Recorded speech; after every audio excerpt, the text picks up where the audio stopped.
Hello, everybody, and welcome to the New Ways podcast. My name is Shel Fuller, aka The New Ways, and today I am really happy that we get a chance to talk with our special guest. Today, our guest is Destin Markland, who is a good friend of mine and fellow musician. He's originally from Montana and lives there currently. I met him during his time in Berlin, but before Berlin, he also spent some time in France, which he'll talk about during the podcast.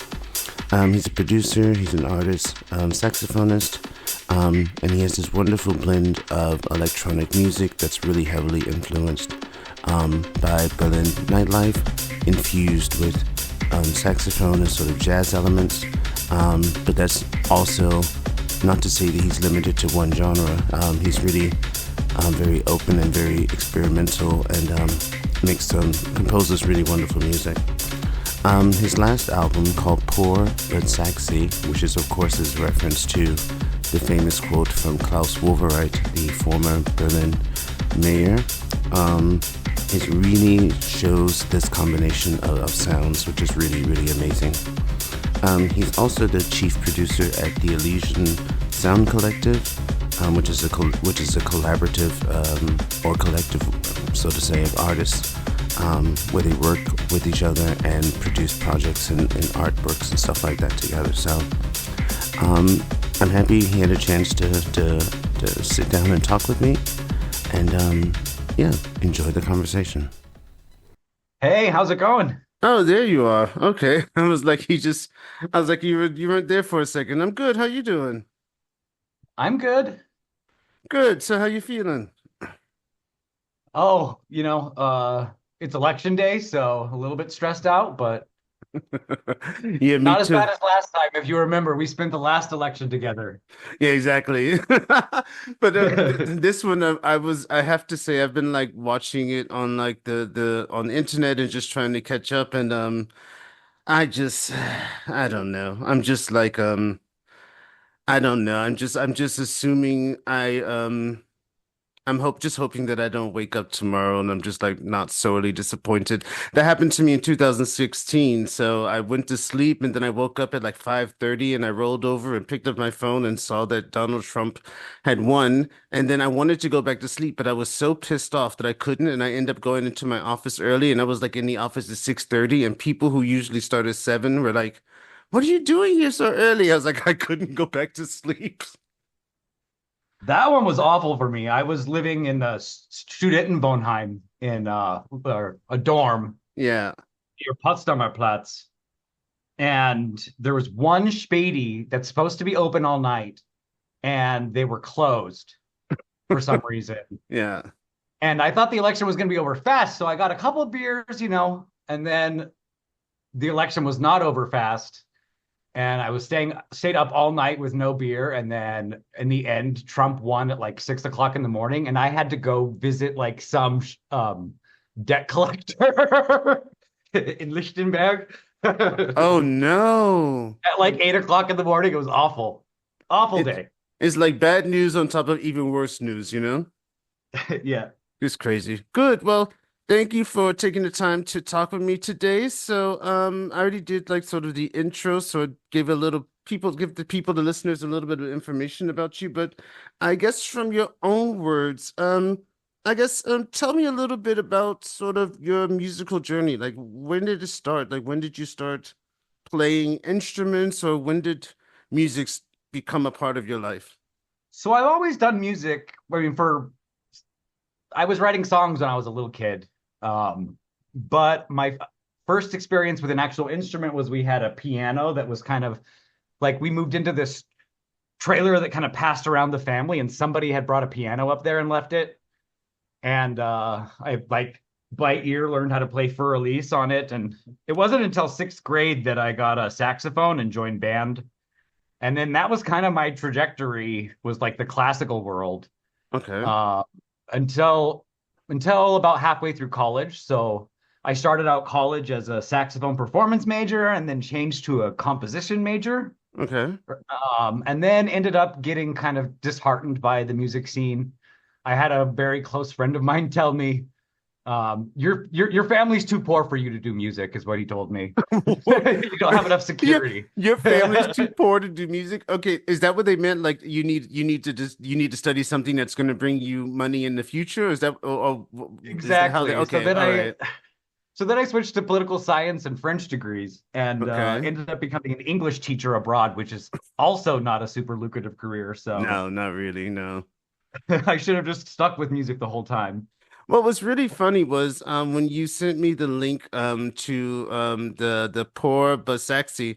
I remember when I first started the first track and I started to hear sort of like the sax and the jazz influence. I just thought, I wonder who's playing who's playing a saxophone because I didn't know you played saxophone before.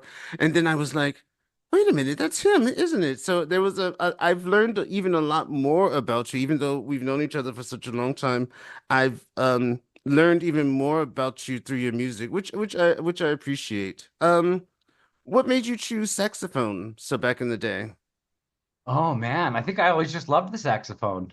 Okay.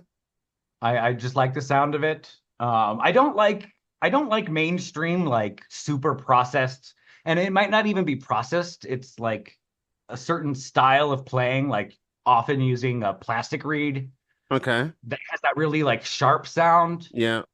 I don't really like that saxophone. But the saxophone is, I think, an instrument that really comes almost the closest. I mean, maybe the oboe would be closer, but comes the closest to being able to mimic what the human voice can do. Okay.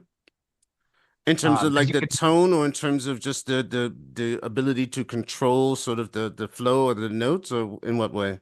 yeah. So like, and just to slur into things, to change the pitch by, like you open your mouth playing the saxophone or something, or start it open and close it, like being able to make more expressive sounds. Okay. Okay. Um, And and what made you decide, okay, so you went through sort of this whole educational journey that brought you to French and then being an English teacher, but was there a point where you were not doing music or was music always something that was always a part of your life or that was important to you in terms of just something that needed to be there? I think I drifted away, but I never was completely away. I brought my Hmm. saxophone with me I got a job teaching at a university in Toulouse, France, right out of college. And I brought my saxophone with me and I played in a reggae band. And Okay. Toulouse is a really, really cool place for music because there's a river that runs through the town and there's just people who set up camp and jam along the banks of the river all the time. Okay. I particularly remember this really great flamenco guitarist because it's really close to Spain, right? Yeah. This really great flamenco guitarist who I love jamming with along the banks of the river. So I always did it to some degree, but I had a couple times where my saxophone broke Oh, and okay. I was too poor to get it fixed. Yeah, well, I can't So I imagine. actually, for several years in Berlin, didn't even have a sax to play. Yeah, well, I mean, Um, those, I mean, brass and well, any instrument, but specifically sort of brass instruments are not woodwind. necessarily.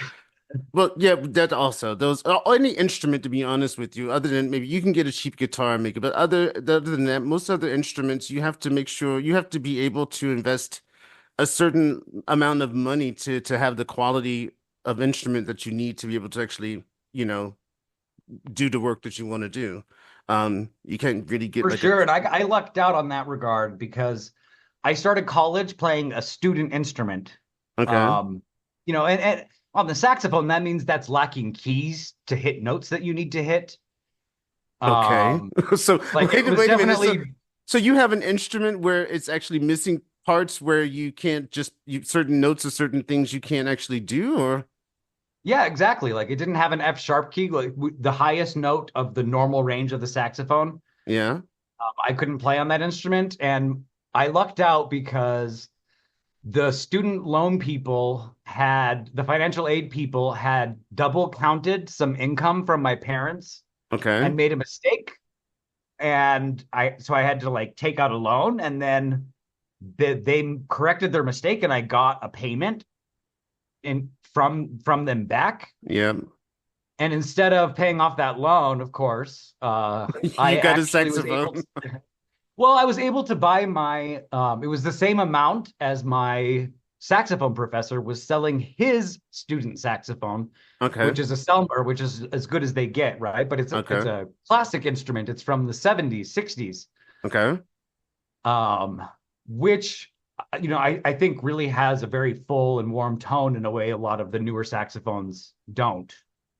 Okay. Um, so I just lucked out where I got money right at the right time. Well, isn't Was it able to great like buy. when you have people make a mistake that actually is in your favor? It's like it's Yeah. especially when it comes to money, it's like, wow, wait a minute, they made a mistake and now I get money? That's great. This is awesome. No, that's really cool. How long were you in France? Well, I lived there for 3 years total, but I lived in Toulouse for 2 years after college, but I went Okay. and lived in Paris or near Paris for a year when I was in college as well. Okay. And So how 3 years was total. and other than sort of what you were mentioning before, like the jam sessions, how would you say that in the France actually did it have any influence on you musically or just maybe an influence on you as a person? So that experience, I mean, because you left America, you were living in where were you living before? In Montana? Yeah, And so you went from Montana to France, and so how was that experience for you, sort of transitioning musically. to well musically and also personally? I mean, because I know that when I moved to from New York to Berlin, um it's one of those things where it's like, oh, it's a big city, but there's still so many things that really sort of you have to deal with and that are new and stuff like that. So I'm just interested not only musically but also so personally. So how did that sort of influence you, or what do you think you learned So I think from there's that a time? lot of influence in the saxophone playing, just particularly playing flamenco, like I said, Hmm. um, for sure. There's also this kind of style of the French, I think they call it like a gypsy French music. Okay. Uh, it's hard. I don't know how I could describe the style, but everybody would recognize it when they hear it. Okay. Okay. It's kind of like a folk French style. Okay. And there's people who play that style of music here now that I play with, I perform with.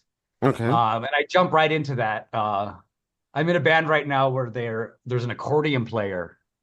So Okay. I it's rem so yes, it left an impact. well, and a quote I will tell you, I was impressed years ago at I think it was I want to say it was Eisenachterstrasse at one of the U-Bahn stations. There was a guy playing a classical piece on the accordion, and I was like, I was blown away because I had never really heard an accordion. Well, he played beautifully, and I guess most people hear accordion and just like myself, you have a sort of certain limited idea of what an accordion sounds like and what it can do. But I was really impressed by what I heard.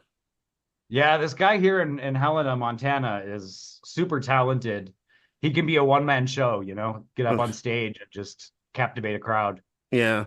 Well, I mean, flamenco Uh, is also one of those things too, like a flamenco guitarist. I mean, that takes such such an amount of not only just skill and talent. It's just like you hear what they can do with a guitar, and you're like, "Oh, I didn't even know a guitar can actually do that, in terms of just what the energy and the emotion that they can get out of it in that way.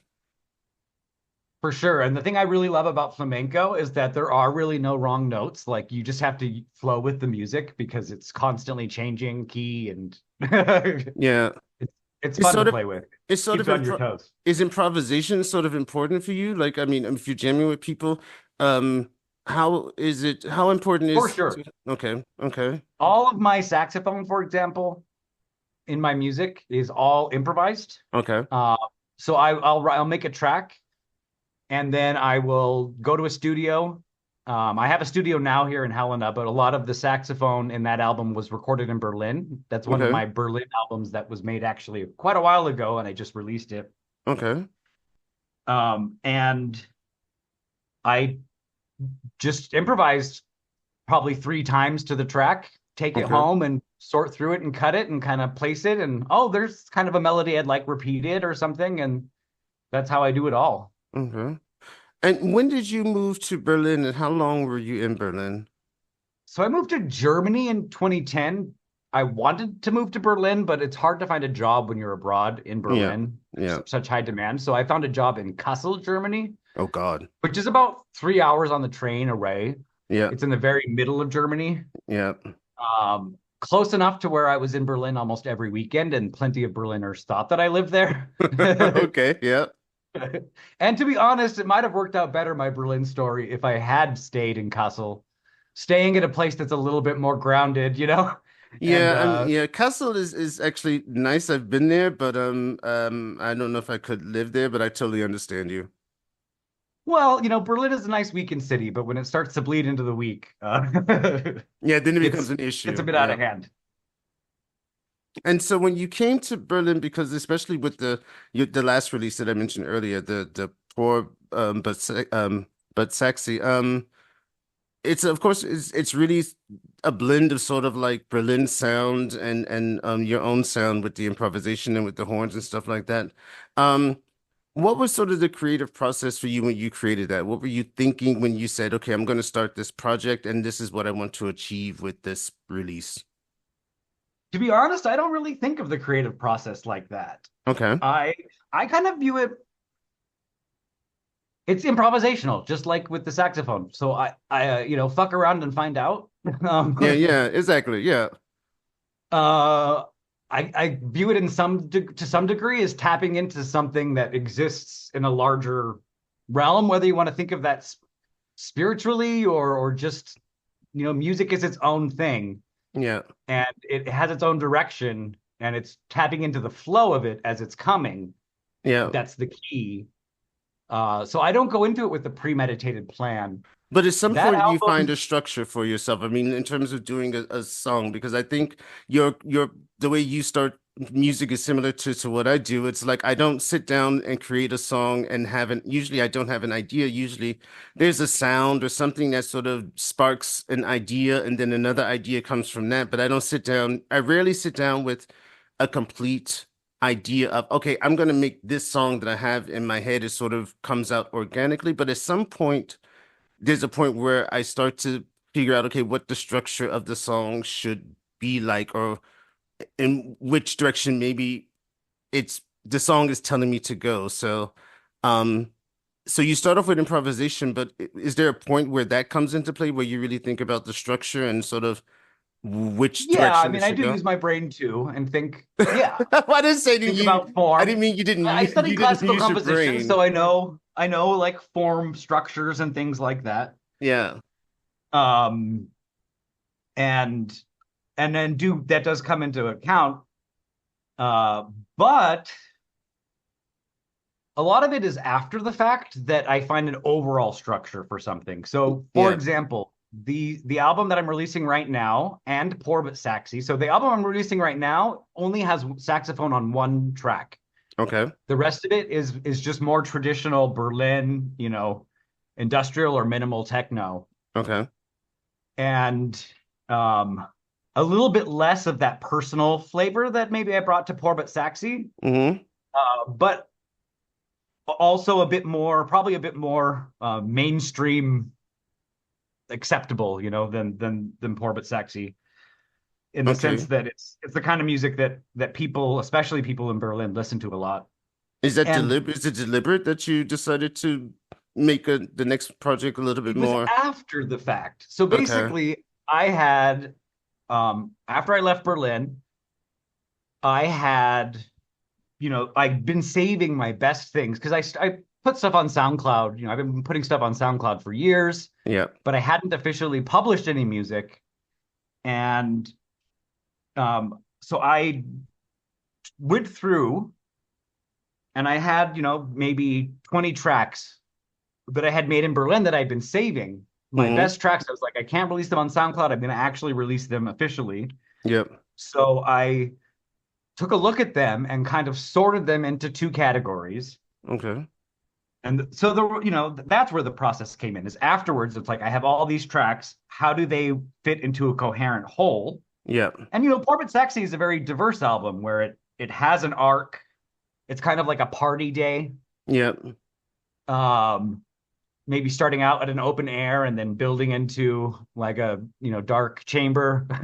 Yeah, well, I mean, if you listen, I mean, when you listen to it, I mean, of course, when I listen to it, anytime I listen to anyone's album, I always make sure that I have at least an hour's time to make sure that I just want to listen to it from beginning to end. I don't like to be interrupted because usually, of course, there's a story or an arc or there's a feeling or the person's building something. At least that's what I hope when I listen to people's stuff. That's how I think when I create my stuff, not when I start to put an album together. So definitely that is this certainly there that there's sort of a scope. And what I did enjoy about it was um that I think you took a lot of the electronic elements from Berlin. It wasn't too Berlin, but it was enough to be like, okay, this is Berlin, and it felt like it was a sort of a start of something. Like, okay, I see where he's going now. It's like, it reminded me sort of, I guess, if someone just arrived to Berlin, and then it was like, I can envision like this is someone's journey going to nightlife and starting to get accustomed to like the music and sort of the whole nightlife atmosphere and stuff here. So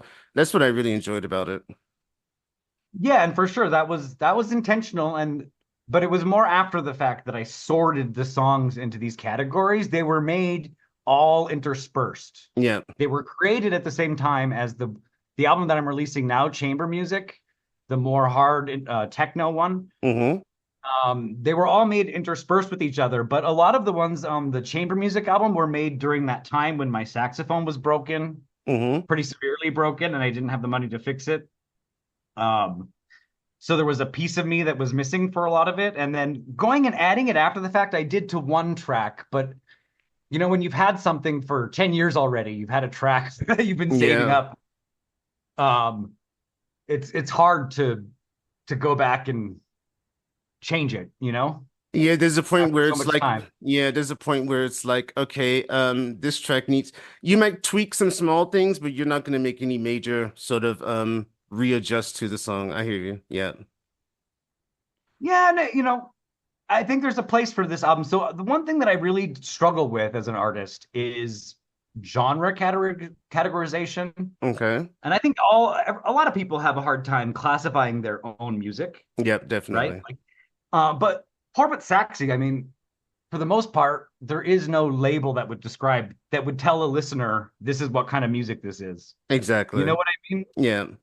And I think Like, it's it's really not normal hard. to have improvised saxophone throughout an entire techno track. There's no It, genre for that. no, this, yeah, and no, it's true. And it's a lot of times when there's certain artists, they come out with something and you see how it's classified by either the music label or whoever does the classification for them. And I think, oh, but that's not really necessarily accurate. But then I don't really have a better suggestion as to where it could land. I have the same issue when you're uploading for your distributor and they're like, what genre? I'm like, oh, I hate this. That's like the question I hate. Every other question I can answer, no problem. But the question of what genre? I don't fucking know. It's like I don't know. It's music. I don't know. I don't get it. I don't know. So added to that difficulty, like classifying it, for me, there's also that these are labels that are used for marketing, Yeah. but they're not labels that I place on my creative process, Yeah, of if that course. makes sense. I don't Yeah. start out saying I'm going to make this kind of track. Yeah. Um, so and because I have a really diverse musical history, because I, play multiple instruments and studied classical composition and have played a ton of jazz, I don't feel like limiting myself to a genre. Yeah, of course not. Yeah. So this is going to be difficult for me though, because I don't know long term. It's like, okay, so you get some followers on Hmm. Spotify because you've released some really great techno tracks. How are they going to react to the album after this? Because it's going to be a completely different thing.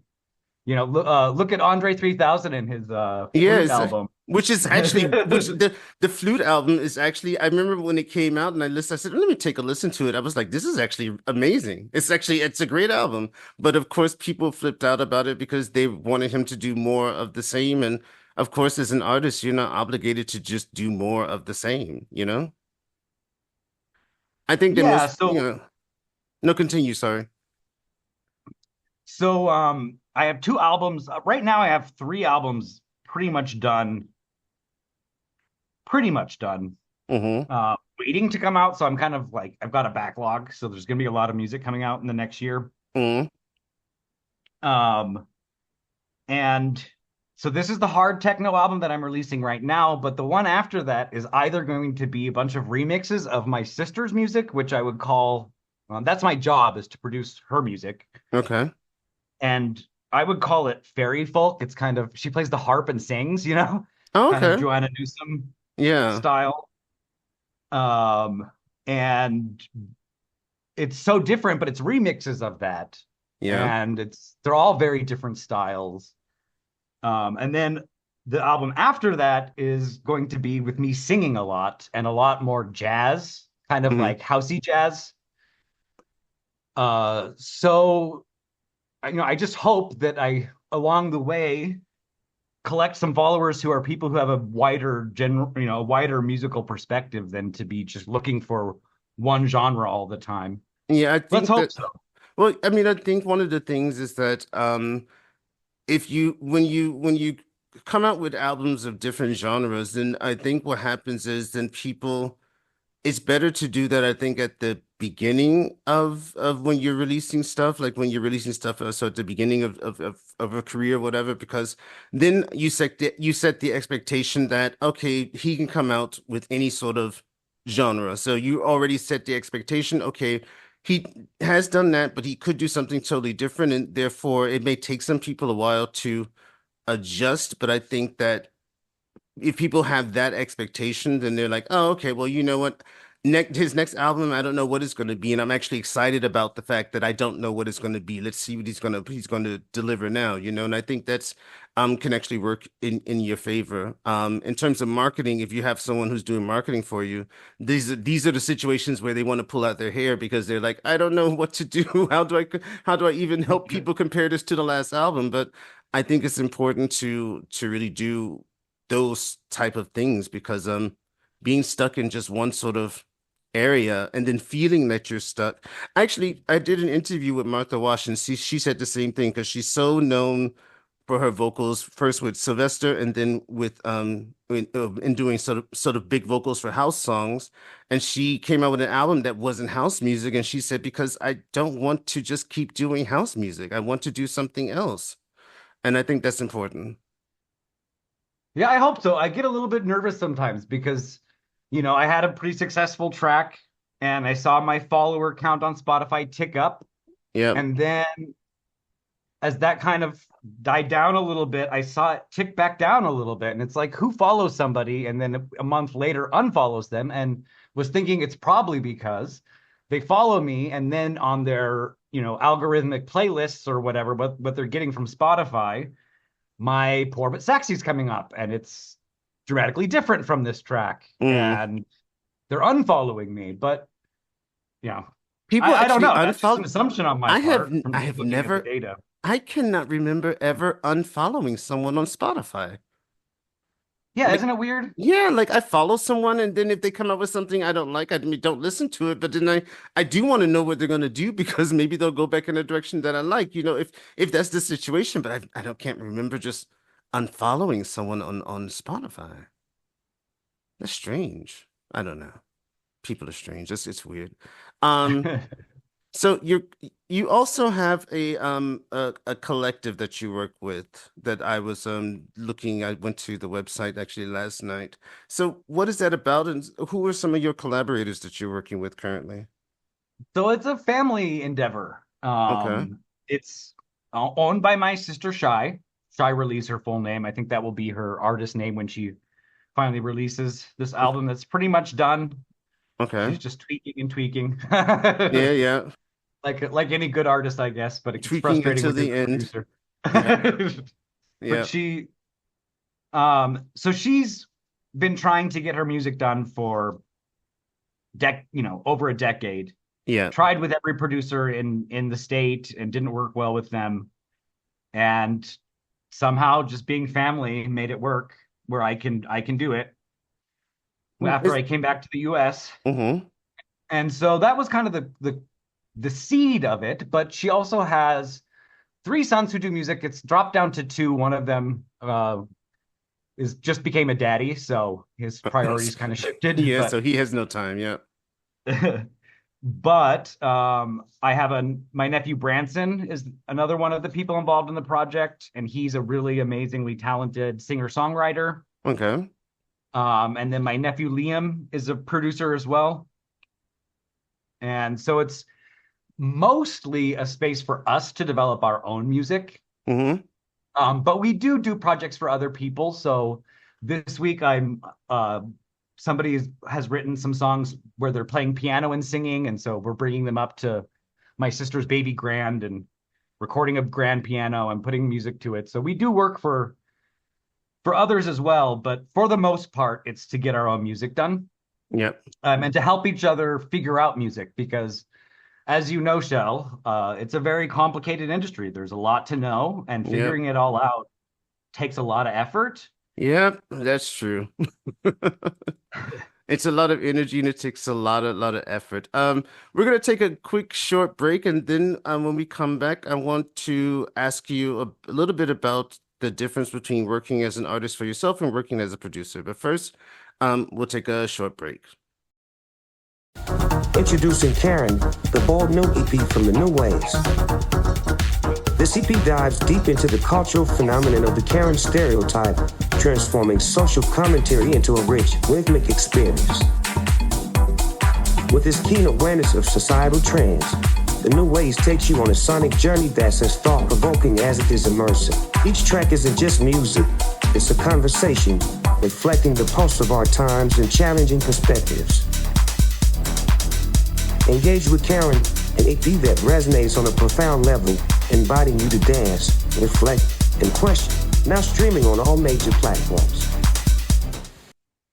Yeah, what I want to talk about is a little bit of the experience between producing for yourself and, of course, producing for other people. I think that maybe, well, let's start off first. You said your sister, she had some problems working with other producers. Sort of what were the problems that she was having, or what didn't work for her? She's, first of all, a very busy woman. She owns a general contracting firm. Oh God, okay. Um, and so she's not someone who's like super up on practicing and comes in and gives Yeah, she doesn't have the time if she has a general contracting business. she's the matriarch of this huge extended family now. She's got two grandchildren. And a lot of her kids still live with her. So but it's also just that she's a very alternative thinker about Yeah. music. Okay. She's a very spiritual person, so she views it all as just kind of tapping into a flow and doesn't think about it in the structural way like I talked about in the last section about Mm-hmm. kind of at the end I do that. And she just is alternative. Yeah. Alternative. She'll throw in an extra measure sometimes or things like that a lot of people have a difficult time dealing with. Mm-hmm. On the producer side, producers can be pretty rigid. Yeah. That's Um, true. Yeah. and also it's Montana, so Mm-hmm. there aren't a ton of really talented producers here to Okay. work with. Yeah. I can imagine Um, that. Yeah, I can imagine that. Another aspect is that she's providing harp and vocals, but the music is much more expansive than that. I mean, it includes string quartets. It includes a choral work. Oh, Um, she's bringing the drama. Okay. yeah, so it's a really expansive album, and that's not something that a lot of people are prepared to do because most producers here are used to working with country or folk singers, Yeah. maybe rock, but where a band comes in and they record each instrument, and the producer's just putting it all together. Whereas this is a much more involved project, writing, composing, adding tons of elements to it. So she kind of came with the framework Okay. and then, and a skeleton. And then I'm the one who filled it out. So it's just a very involved process. Okay. And when you And compare the process, if you were going to compare the process of when you're working just alone, doing your own stuff and working as a producer, so how would you compare at least what's different for you, or how how do you work differently in terms of when you're working on her stuff? Like, do you have to establish a whole nother sort of way of thinking, a way of even beginning something. Yeah, for sure, because you already have the framework there, Mm-hmm. right? So you're not at liberty really. And of course, as a producer, you do give some advice. Like I would maybe say, the rhythm's not quite fitting into any standard structure here, or, this extra measure is really unnecessary or something like that. Like Yeah. you do make those kind of suggestions. Yeah. Whether or not they're taken is another question. Of course. But because the framework's already provided for you, Mm-hmm. you can get a lot more detailed in the other things that you do, I guess, if that makes sense. I mean, Yeah. I've never written a string quartet for my own work. Yeah, You know, exactly. Yeah, yeah. But I think in those moments you have someone who is delivering a challenge to you, and you're like, you step up to the plate because you know you can do it, even though you wouldn't do it for yourself. And you never know, sometimes that comes out later. Later on you realize, oh, wait, I'm glad I did do that there because now I want to incorporate something like that here. yeah, and I do think that it requires more creativity, Mm-hmm. not less.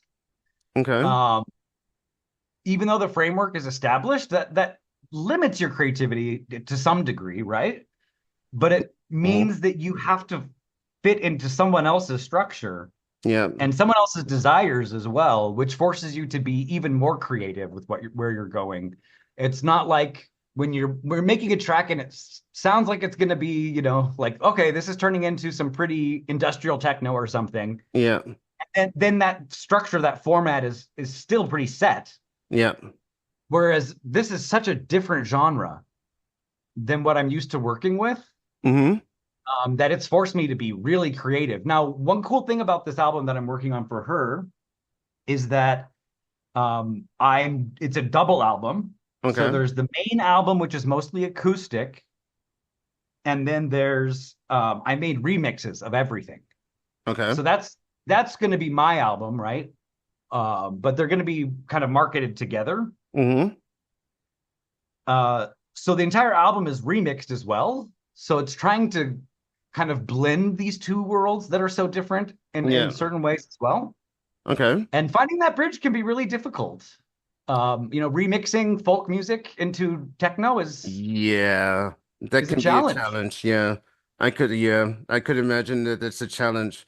When you're producing, like when you're working with her, do you find it difficult to know when you're working on a song, when to pull back in terms of you're working on a song and at some point you may notice it's sounding more like you than her?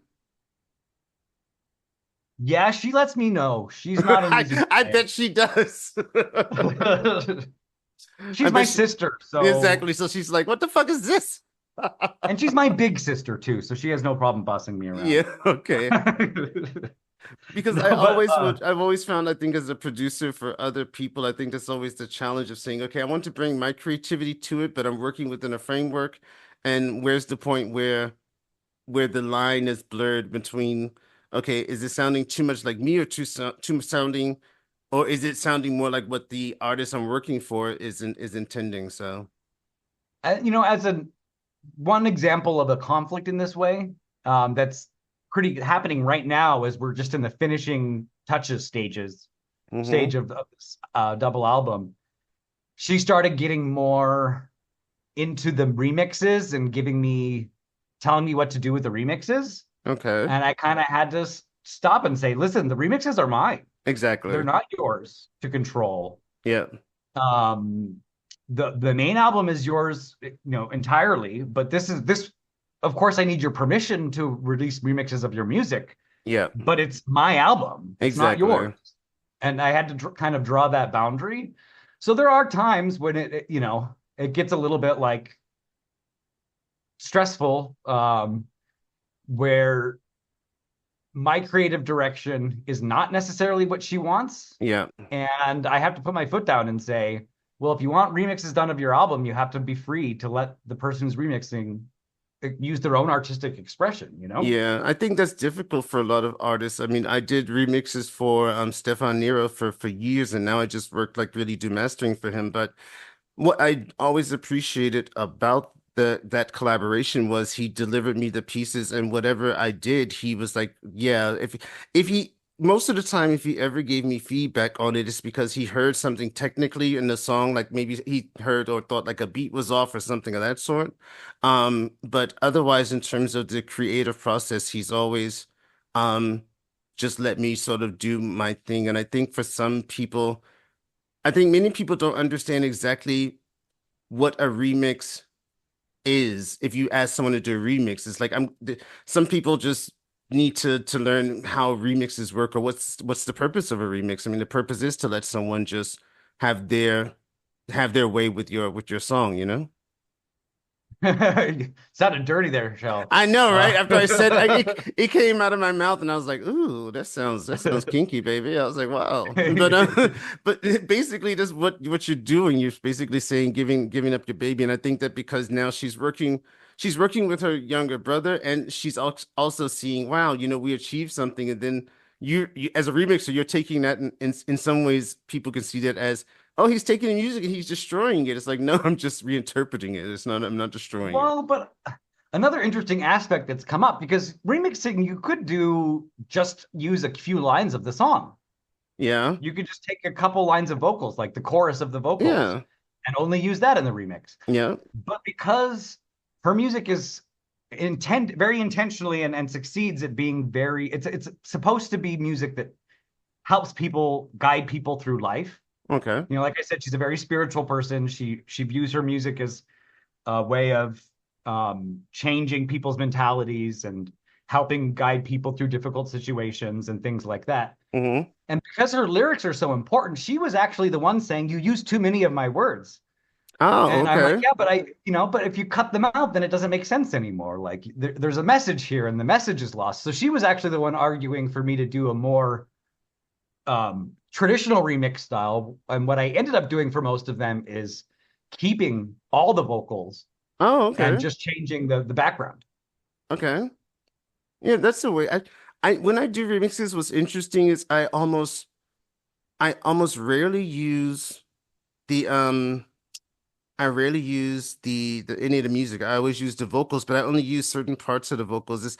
I think the one song for Independent that I did for Nero, I think that's the only remix I've done where I actually used all of the vocals. But most of the time I take part of it. But that's interesting that she said you're using too many of the vocals, because most people, especially vocalists or songwriters who, write lyrics and things of that sort, usually they complain that the remixer uses too little. So that's an interesting Yeah, I know. change. Yeah. I was kind of surprised that she was the one arguing for less, but Well, that also sometimes people make suggestions and they don't think it through. They make a suggestion, but they're not thinking about, like, they're not there deep down in the process like you are when you're making it. Yeah. Where you realize these words don't make sense without the verse. Yeah. You know what I mean? Do you find that doing the remixes, because you also produce the original tracks, do you find that doing the remixes, it was more challenging for you to sort of escape the original work? To really I think probably, yeah. I would think so. Whether or not that reduced the overall quality, I'm not sure. I guess we'll see when it comes out. Well, I don't think it's a quality thing. I think it's just sometimes it's you work on something for so long, it's just difficult to hear it another way because you've been working on it for months in one specific, direction. For sure. And you also get very attached, Yeah. But parts of it are my baby. And like those pieces that I talked about, the one that has the string quartet in it, like I kept the string quartet for the most part, not all of it. The choral work, I kept the choir in there. I didn't use all of it, but I think it's going to be an interesting album. It's very non-traditional. Yeah. It's definitely doesn't fit easily in any genre. In fact, the remixes are very diverse within the album. As well it should be, yeah. And it probably won't be everyone's cup of tea, just like all music. Yeah.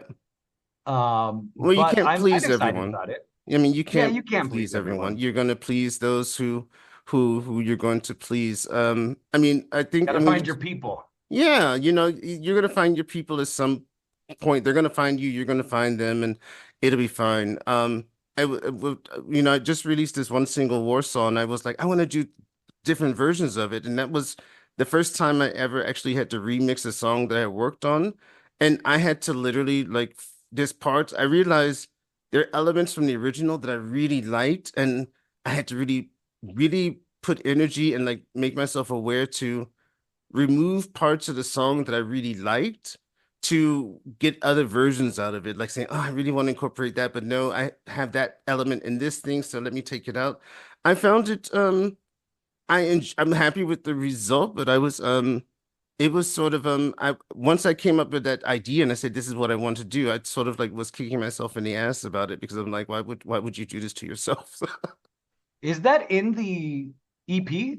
It's the Warsaw Variations. It's separate, and so it's a single. It's already out now, and there's the song Warsaw, which is on the EP Karen, and then there's three other versions of it that I created, and each one has a different purpose. Like the second one is to because the original has sort of a structure where it sort of breaks down. I wanted one that was danceable from beginning to end, and then one that was a little bit more experimental, and then one that was sort of like. Um, a big difference, like a total move away from the original. Yeah, it was so I had a goal for each of the remixes, but still there are elements in the original that I really enjoyed that I was like by the end I was like I'm not gonna include those. I don't want the same sound across all four versions. Yeah, that would be an interesting. I just added them, so I'll give them a listen. But that would be an Yeah. interesting task. I've never done a remix of my own electronic music. Yeah. I kind of view remixing as adding things that I don't have personally Yeah. to my music. So a lot of times I'm remixing, like I'm not sure if they'll ever be released just because I can't figure out how to deal with the copyright issues. Mm-hmm. But like the album that I'm releasing now has two tracks. One is an Arabic song and one is a Turkish song. So kind of I've always kind of used them as a way to do something based on a totally different genre. Mm-hmm. And I've never tried to remix my own electronic music, and that would Yeah. be an interesting exercise. It is interesting because I mean it was for me it was something that I never thought because for me being also a remixer, I always know that the purpose of remixing as an artist is to give someone else your music and have sort of a new sound. And I think the reason why I decided to do that for this release is because I had never done it before and I wanted to see if I could do it. I don't think it's something I will continue to do in the future because I also appreciate getting back remixes from other people and hearing what they've done. I really enjoy that part of it. And of course, it's like a Yeah, it's fun. surprise, it's fun. Like when you the remix you did for me, yeah, I sent it to you, then it comes back and it's just like, wow, it's just it's a nice feeling to hear what someone else does with your music. And it's not even about if you like it or you don't like it. It's just about um appreciating someone else's artistry in another way without you being involved and just letting them do it. So I did it this time. It was an experiment because I just wanted to try it, but it's not as fulfilling, I think, as asking other people to do remixes for me. Yeah, it's a Yeah, little for bit more, sure. yeah, it's a little bit more difficult. Since we're getting close actually to time, I wanted to ask you, so how long have you been back in the States now? It's been like 2 years, a little bit longer? Three, Three? Oh, Jesus Christ, time. Oh my. maybe even a little bit. No, don't say more because I'm gonna feel old. Yeah, I think it maybe has been 3.5 by now because I came Wow. back in like Wow. July 2021. Yeah. You would not believe my life here, man. Totally And you're in Montana. unrecognizable. I could imagine, but I think being in Montana, but that's also we all have, everyone has more than one life. So you're just moving on to the next life. That's good. Yeah, I had a dream last night that I would went to that there was there's a local bar, and I had a dream that there was a community center next to it that had an all-night concert, and I was playing in it. And I was like, I can't believe that they have a concert all night. Like it's not closing at 2. It's like And then at Berghain the end all of over it, again. it was like I rode my bike there, but then gathered all this stuff there for some reason. And then on the way back, there was a tram. There was a train to take. I You're was like, like, I think I'm wow. missing city life a little bit. But you live, do you live like, is it a small city or small, like, how big is It's that not place? small for Montana, but it's the capital, but it's not, it's 30,000 people. So in What? Germany, it would be tiny. Oh my God, 30,000. I'm, ooh, that would be too small for me.